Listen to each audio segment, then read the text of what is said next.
은혜 받을 하나님의 말씀은 골로새서 4장 2절에서부터 6절까지 말씀입니다.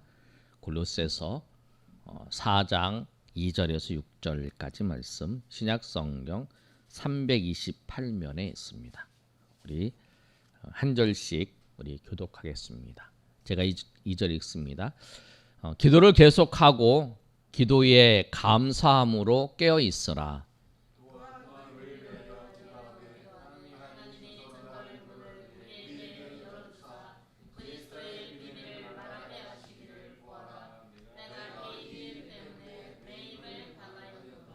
그리하면 내가 마땅히 할 말로써 이 비밀을 나타내리라.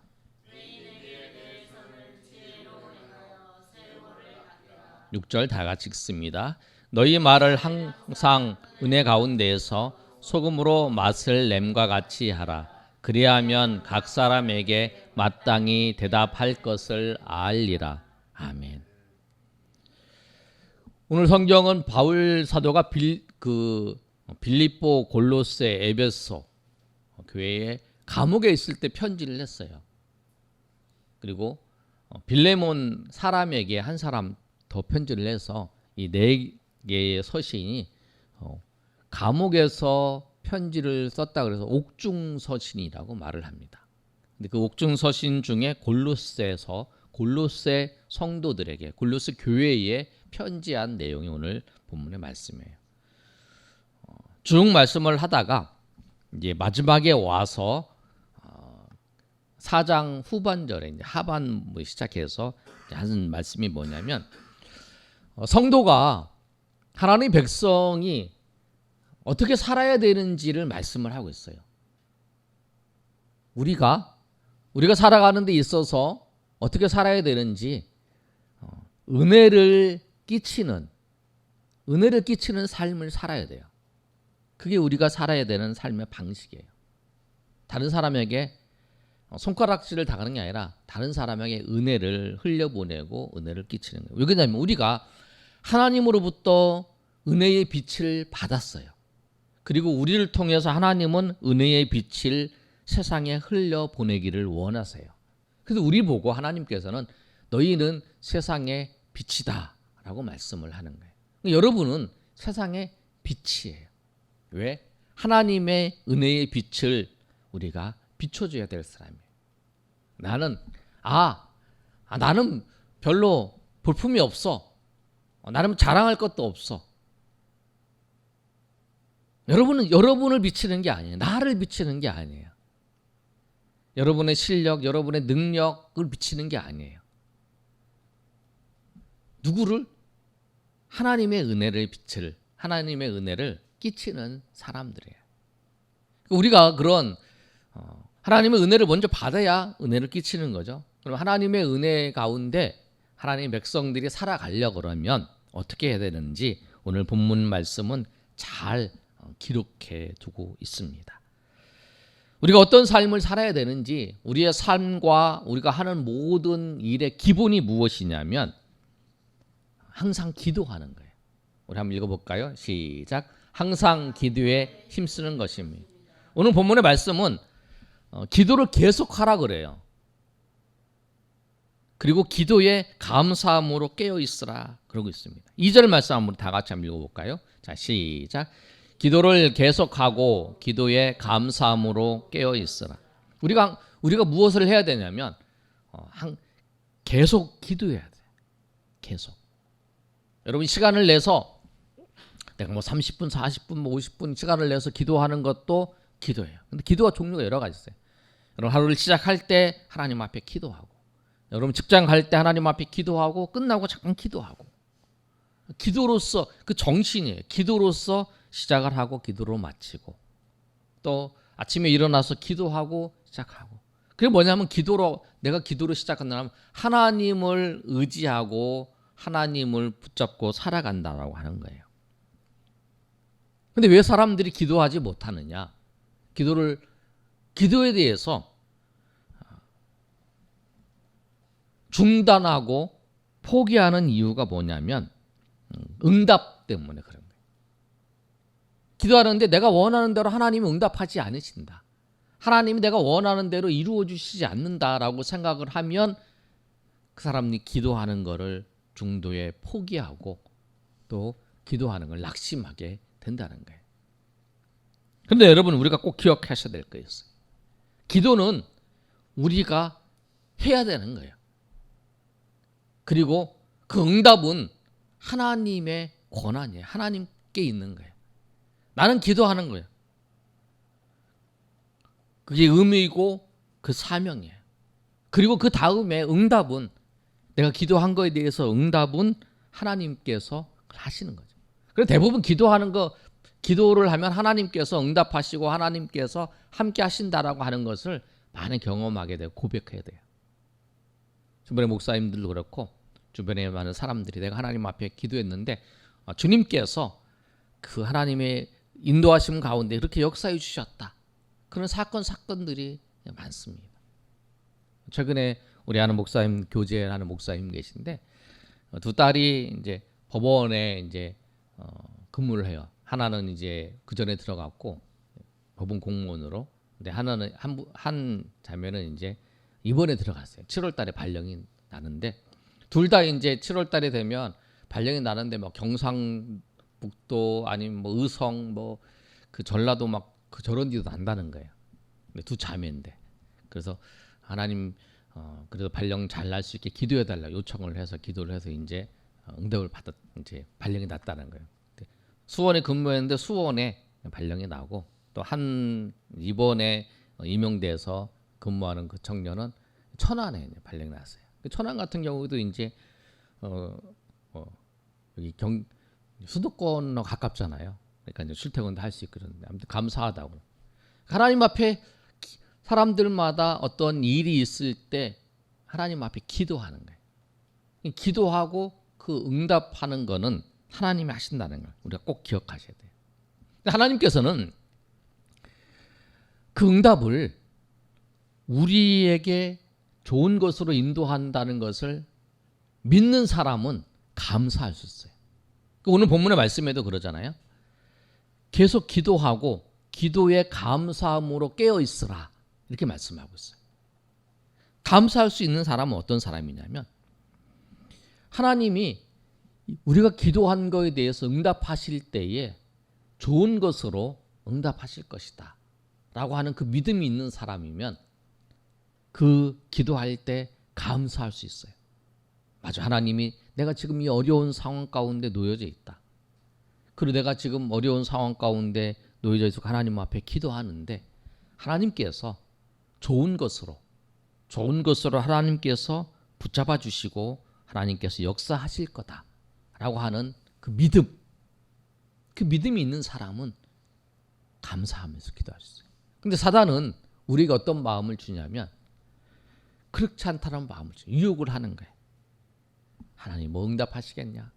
하나님이 너를 아시냐? 내 어려움 닥친 거 네가 하나님 앞에 잘못해서 그러지. 하나님은 너를 외면하신다. 하나님은 너를 기억하지도 않으신다. 너 같은 것을 하나님께서 도와주시겠냐? 이런 마음을 주는 거예요. 그런 마음을 주면 우리가 기도하다가 아유, 나 같은 사람이 뭔 기도야? 나 같은 사람이 뭘 하나님이 뭐 은혜를 베풀어 주시겠어? 뭐 이런 생각을 하는 거예요. 사단은 그런 마음을 주는 거예요. 그런데 우리가 하나님께서 하나님의 자녀인 우리를 주님께서 인도하신다라고 하는 그 사실을 우리가 믿고 하나님 앞에 계속적으로 기도하는 거예요. 그리고 오늘 말씀에도 그러잖아요. 4장 2절의 말씀은 기도를 계속하라는 거예요. 기도를 계속할 수 있는 것은 뭐냐면 하나님이 지금은 보이지 않지만 반드시 하나님께서 우리를 좋은 길로 인도하시고 좋은 것으로 주실 것이다. 마태복음 7장에도 말씀하고 있지 않습니까? 구하라 그럼 너에게 주실 것이요. 하나님께서 좋은 것으로 너에게 주실 것이다라고 말씀하세요. 하나님께서 좋은 것으로 우리에게 주실 것이라고 하는 그 믿음. 오늘 바울 사도도 지금 감옥에 있으면서 하나님 앞에 이렇게 말씀하고 있잖아요. 깨어서 기도하라. 깨어서 기도하라. 하나님 앞에 간절히 기도하라 라고 하는 거예요.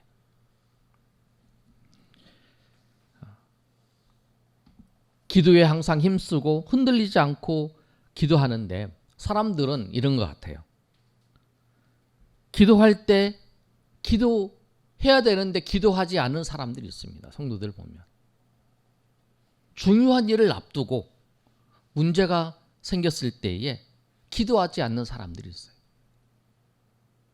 옆에서 보면 저 사람은 문제가 있을 때에 하나님 앞에 기도해야 되는데 저 사람 지금 꼭 기도해야 되는데 하나님 앞에. 그런데 기도하지 않아요. 그러면 자기 생각대로 결정하고 행동합니다. 그런데 그것 때문에 더 큰 어려움과 실패가 찾아옵니다. 그러면 그 사람은 또 하나님을 원망해요. 내가 하나님을 이렇게 섬겼는데, 내가 하나님을 이렇게 믿었는데 하나님은 나에게 어떻게 이렇게 하실 수 있을까? 이런 생각을 한다는 거예요. 그런데 하나님은 그에게 기도하라고 말씀하셨고, 기도할 때 하나님께서 지혜를 주시고 또 피할 길도 마련해 주시고 인도해 주시는데 우리가 그렇게 못한다는 거예요. 여러분, 오늘 말씀을 통해서 다시 한번 생각하는 게 뭐냐면, 기도는 우리에게 부담이 아니에요. 짐이 아니에요. 기도는 하나님이 주시는 복을 받는 그 최상의 길이에요. 내가 하나님께서 주시는 은혜를 경험할 수 있는 최상의 길이 뭐냐면 하나님 앞에 기도해요. 우리가 어려운 일이 있을 때에 우리 누구한테 부탁을 하잖아요. 저 사람한테 부탁을 하잖아요. 내가 어려운 일이 있을 때 저 사람이 해결해 줄까 부탁하잖아요. 그게 뭐냐면 우리가 어려운 일이 있을 때에 그 부탁하는 그분이 말하면 하나님이시라는 거예요. 그 하나님이 모든 것을 주장하시고 모든 것을 다스리시고, 내가 부탁하는 그 사람의 마음도 하나님께서 이끌어 가시고 그 마음도 하나님께서 역사하시고 주장하신다는 거예요. 우리가 새벽에 또 금요일 날 우리가 예스더의 말씀을 보고 있어요. 그 아하스웨로 왕을 그 하나님께서 그 마음을 주장하시잖아요. 그 모든 사건과 상황의 그 저 두 편에서 이 모든 것을 주장하시는 하나님, 우리가 예스더의 성경을 읽으면서 그 하나님을 발견하게 되잖아요. 그러니까 우리가 꼭 하나님 앞에 기도하는 것이 이 세상 어떤 도움보다 가장 큰 도움을 주시는 분이라는 것을 알고 우리 하나님 앞에 나가서 우리가 날마다 구하며 주님 앞에 나가시는 저 여러분 되시길 소망합니다. 여러분의 취직이나 여러분 앞으로의 진로나 여러분 앞으로의 모든 일들을 다 하나님 앞에 의지하고 주님 앞에 구하며 나아갈 때에 주님께서 역사하시고 인도하시는 그 은혜를 경험하며 고백하며 나아가시는 저 여러분 되시기를 예수님의 이름으로 축복합니다. 두 번째로, 오늘 바울 사도가 기도하는 데 있어서 구체적으로 기도의 그 내용들을 구하고 이제 요청을 했어요. 근데 그 요청이 뭐냐면 3절 말씀입니다. 우리 3절 한번 읽어볼까요? 자, 시작. 또한 우리를 위하여 기도하되 하나님이 전도할 문을 우리에게 열어주사 그리스도의 비밀을 말하게 하시기를 구하라. 내가 이 일 때문에 매임을 당하였노라. 우리가 기도할 때에 나는 기도 제목이 없어, 나는 기도할 내용이 없어. 아니요, 우리는 명확한 기도의 제목이 있어요. 그게 뭐냐면 전도에 관한 기도를 해요. 영혼 구원에 대한 그 기도를 해야 돼요. 바울 사도가 오늘 골로새 교회 성도들에게 요청을 한 거예요. 뭐를 요청했냐면 전도의 문을 열어달라고. 전도의 문을 누가 열어주냐면 하나님께서 열어주셔야 되는 거예요. 내가 복음을 전한다고 해서 그 사람이 예수를 믿는 게 아니라는 거예요. 내가 전한다고 해서 예수를 믿는 게 아니라, 내가 딱딱딱 소리 나는 거는 집사님 누가 하시는 건가? 예. 사람들이 딱딱딱 소리 나니까 다 쳐다봐요. 왜 그러는가? 예. 이 복음에 대해서 우리가 전할 때에 그 믿는 거는 하나님이 하시는 거예요. 그냥 내가 전한다고 그런 게 아니라 주님께서 마음의 문을 열어주셔야 그 사람이 예수님을 영접을 하는 거예요. 그러니까 바울 사도는 그걸 아는 거예요. 내가 고린도 교회에 가서, 고린도 지역에 가서 복음을 전했다라는 거예요. 바울 사도가 아주 학식도 많고 그 잘 배운 그 학자잖아요, 바울 사도가. 그래서 자기는 자신이 있어요. 철학자들과 그 이야기를 해도 나는 그들을 분명히 이 논리적으로 이길 수 있는 자신이 있었어요. 그런데 그들에게 열심히 전했어요. 가서 그 고린도 교회의 철학자들, 그 지역에 있는 헬라 철학자 있잖아요. 그리스 철학이 풍성했던 그 지역에 가서 철학에 대해서 얘기를 하면서 전했는데 예수님 믿는 사람이 없었다는 거예요. 별로. 이유가 뭐냐면 내가 아무리 말을 잘하고 내가 아무리 잘 설득을 해도 그렇다고 해서 예수님을 믿는 게 아니라는 거예요. 예수님을 믿는 거는 주님께서, 하나님께서 그들의 마음을 열어주셔야 되는 거예요. 전도의 문을 열어주셔야 예수를 믿는 거예요. 그래서 바울 사도가 오늘 그 감옥에 있으면서 그 골로새 성도들에게 요청을 하는 거예요. 전도의 문을 열어달라고 기도하라는 거예요. 그러니까 여러분도 기도할 때에 내가 오늘 기도를 좀 하고 싶어요. 그런 마음이 드는데 기도를 해야 돼. 기도할 게 없다. 여러분 자신을 위해서도 기도를 해야 되지만 영혼을 위해서 기도해야 되는 거예요. 안 믿는 사람들을 위해서, 우리 교회를 통해서 복음이 증거되는 거. 또 선교사님들이 나가서 복음을 전하고 있잖아요. 그분들을 위해서. 또 전도하는 사람 있잖아요. 누구를 전도하려고 마음에 품었다. 그러니까 여러분 우리가 저기 이들을 구원하소서 보면은 거기에 우리가 전도 대상자 이름을 써놨어요. 우리 교회 한번 나오겠다라고 막 이야기한 사람들 이름 거의 다 써놨어요. 그들이 그냥 얘기한 게 아니라 내가 교회 나 한번 나가겠습니다. 나 교회를 한번 꼭 갈게요. 이런 사람만 이름이 썼고 저는 그런 사람 썼고 여러분들도 이제 이 사람은 구원 받아야 되겠다라고 생각하는 사람이 있으면 이름을 써놨을 거예요. 보시면 이름을 모시다 기도하다가 저 사람을 위해서 하나님 기도해 영혼을 열어달라고 그렇게 바울 사도가 그렇게 했다라는 거예요. 바울 사도가 이 우리가 사람이 고난을 당하면 그 사람이 무엇을 중심하고 살아가는지를 알 수 있어요. 이 사람이 정말 관심이 있고 이 사람이 정말 무엇을 중심하고 살아가는 우선순위를 두고 있는 걸 알 수 있어요. 뭐냐면 철이 그 용광로에 들어서 이 불순물을 다 제거하는 거잖아요. 이 불을 통과하면서. 그처럼 환난을 당하고 어려움을 당하면 그 사람의 가장 중심이 무엇인지를 알 수 있는 거죠. 그래서 사람들을 보면 고난이 당했을 때에 그 사람의 믿음이 판멸하는 거잖아요. 오늘 바울 사도도 그래요. 지금 바울 사도가 로마 감옥에 갇혀 있는 거잖아요. 지금. 로마 감옥에 지금 복음을 전하다가 예루살렘부터 끌려와서 로마까지 왔어요. 로마까지 왔는데 골로새 교회 성도들에게 요청을 하는 게 뭐냐면 여러분이 나를 안전을 위해서 내가 이 감옥에서 잘 빠져나가게 해달라고 기도해 주세요. 내가 건강하게 내가 이 감옥 생활을 하는데 건강하게 그 당시 이 바울 사도가 감옥에 있는 이 상황은 지금하고는 다르죠. 지금은 철창문에 갇혀 있지만 이 당시에는 한 가옥에 이제 홀로 생활하면서 지키는 사람이 있고 왕래할 수 있는 그런 감옥이었어요. 왜냐하면 그런 유배 같이 그런 생활을 하고 있는 거예요. 그래도 아무튼 그거잖아요. 그런데 그런 상황 속에 안전할 수 있도록 이런 기도를 한 게 아니에요. 뭐냐면 전도의 문이 열리도록. 내가 여기서도 전도 문이 열리고 내가 앞으로도 전도의 문이 열려서 예수님을 담대하게 전할 수 있게 해달라고 기도했더라. 그걸 요청했더라. 환난과 어려움이 당했을 때에 내가 중심하는 것이 무엇인가? 내가 정말 예수님을 내가 복음을 전하는 것을 중심하고 살고 있는지, 내가 정말 예수님을 중심으로 살고 있는지 그게 드러나는 거예요. 어려움이 닥쳤을 때 바울이 그 모습을 드러낸 것처럼 우리가 기도할 때 전도의 문을 열어달라고 기도해 주시기 바랍니다. 특별히 우리 교회가 내일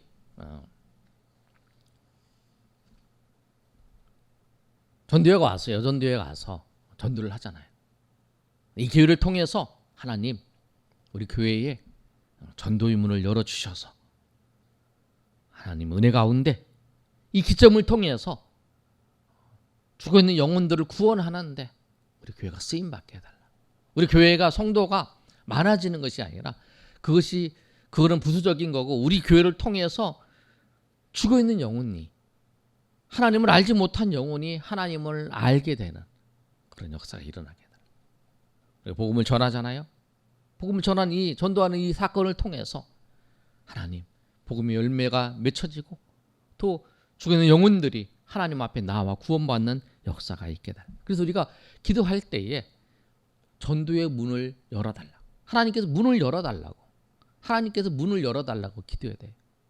하나님, 기도의 문을 열어주시고 전도의 문을 열어주시고 나의 사업의 문을 열어주시고 우리 가정의 은혜의 문을 열어주시고 주님께서 내 인생의 문을 열어주셔서 막힌 것이 뚫리게 해주시고 하는 그 기도의 제목을 우리가 해야 된다. 그래서 오늘 이 말씀처럼 바울 사도가 골로새 교회 성도들에게 전도의 문을 열어달라고 요청하겠다. 우리도 하나님 앞에 우리 교회의 전도의 문을 열어주시고 또 은혜의 문을 열어주시고 우리 가정에서 은혜의 문을 열어달라고 우리가 하나님 앞에 간절히 기도하며 나아가시는 저렴이 되시기를 예수님의 이름으로 축복합니다. 그러면서 바울 사도가 은혜에 끼치는 삶을 살기 위해서 기도하는 것에 대해서 말씀했어요. 그 다음에 또 뭐를 말씀하고 있냐면 삶의 자리에서 우리가 어떻게 살아야 되는지를 말씀하는 거예요. 세 번째로 지혜를 행하고 은혜로운 말을 하라. 우리 한번 읽어볼까요? 시작. 지혜로 행하고 은혜로운 말을 하라. 어느 생활과 삶에 대해서 말씀하는 거죠. 성도의 삶에 대해서. 4절의 말씀을 보면 그리하면 내가 마땅히 할 말로서 이 비밀을 나타내리다 하고 난 다음에 이제 복음을 전하는 것에 대해서 말씀하고 있어요. 그 다음에 5절에 이렇게 말씀하고 있어요. 외인에 대해서는 지혜로 행하여 세월을 아끼라. 지혜로 행한다는 건 뭐냐면 하나님의 말씀에 기초한 생활을 하는 것을 말씀해요. 우리가 빛된 생활이라는 건 뭐냐면 하나님의 말씀에 기초해서 살아가는 거. 우리 삶의 방향과 제가 항상 얘기했잖아요. 삶의 방향과 기준이 하나님의 말씀을 따라서 살아가는 거. 그것이 뭐냐면 우리의 지혜로운 삶이라는 거. 지혜롭게 살아가는 거. 우리가 보여줄 건 그거예요.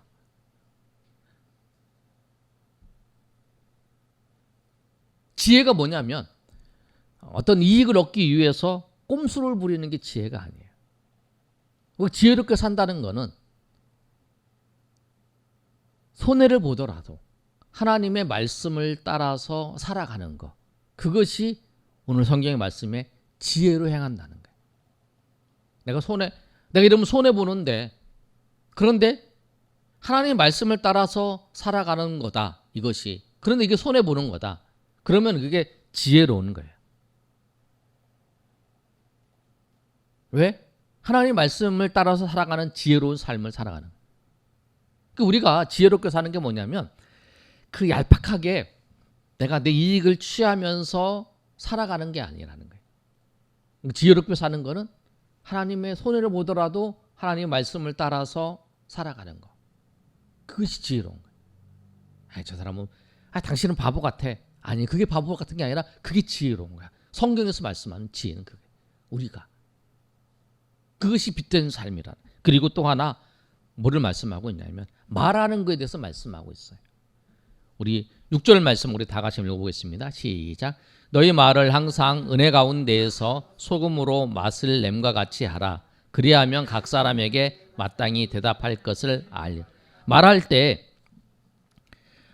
항상 은혜 가운데서 말해요. 우리 이 단어가 아주 굉장히 중요한 거 꼭 기억하셔야 돼요. 여러분 은혜 가운데에서 말하라.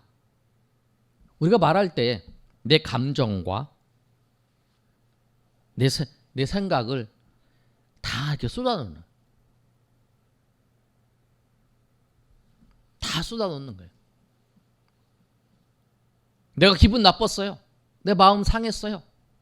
그럼 그걸 다 쏟아놔야 돼. 나 당신이 그 말해서 나 엄청 기분 나빴어. 막 그렇게 얘기하는 거. 그리고 그렇게 하는 것이 당연하다고 생각을 하지요. 그런데 아니라는 거야. 내가 그 말을 내가 당신한테 기분 나빴고 내가 마음이 상했다는 말을 하는 순간 그 사람에게 내가 난도질하는 거예요. 좋은 관계를 유지할 수가 없어요. 그럼 어떻게 해야 되나? 우리가 마음이, 그 사람 때는 마음이 상했어. 그걸 기분이 상했어. 그럼 그걸 우리 쏟아내야 하잖아요. 내가 이 사람한테 그걸 못하니까 다른 사람한테 그걸 다 쏟아내. 그리고 이 사람한테 상처받은 거 이 사람한테 다 쏟아내. 사람들은 직접 하지 못하면 이 사람한테 기분 상한 거, 마음 상한 거 있으면 이 사람한테 다 쏟아내요. 또 이 사람한테 마음 상한 거 있으면 이 사람한테 쏟아내요. 이렇게 하고 있어요. 그렇게 하면 안 돼. 우리는 마음 상한 거 있죠. 그러면 하나님 앞에 그걸 다, 하나님, 내가 누구를 만났는데 이런 얘기를 하는데 정말 마음이 아프고 마음이 힘들고 괴롭다. 그렇게 얘기를 해요. 그렇게 얘기를 하는 거예요. 마음 상했다고 여러분, 그걸 다 아니라 하나님, 내가 마음 상했습니다. 사람에게 쏟아내면 그 사람의 상처를 받아요. 이 사람 얘기를 저 사람한테 해도 저 사람의 상처를 받는 거예요. 다.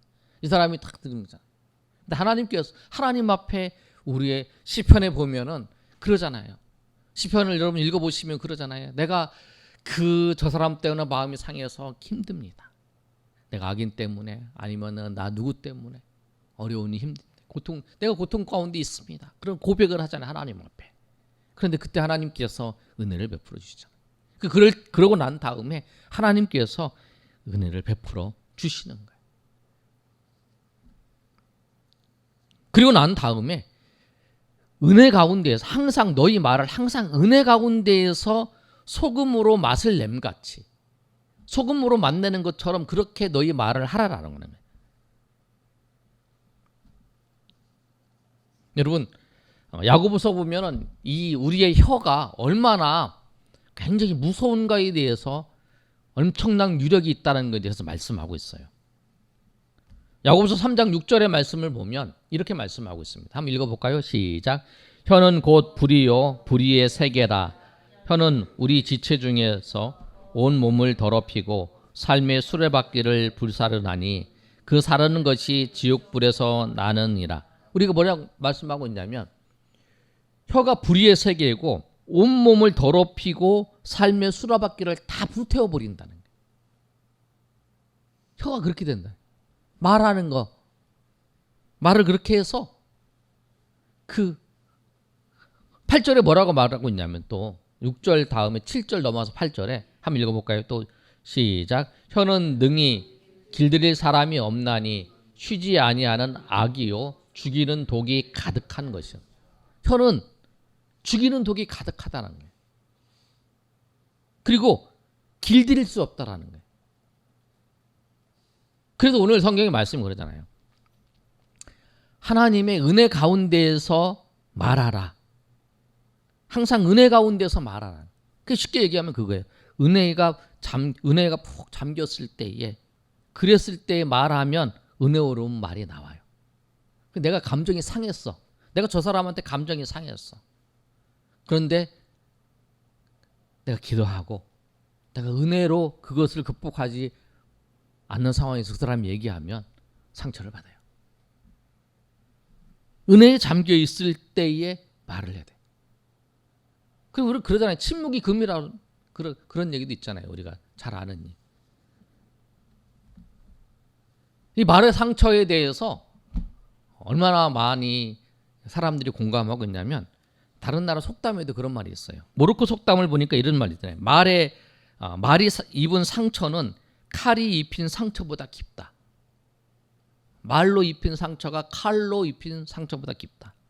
질병은 입을 따라서 들어오고 화근은 말을 따라서 나온다. 그래서 그런 얘기잖아요. 3번 생각하고 1번 말하라. 우리는 그런 것 같아요. 말하기 전에 3번 기도하고 말해.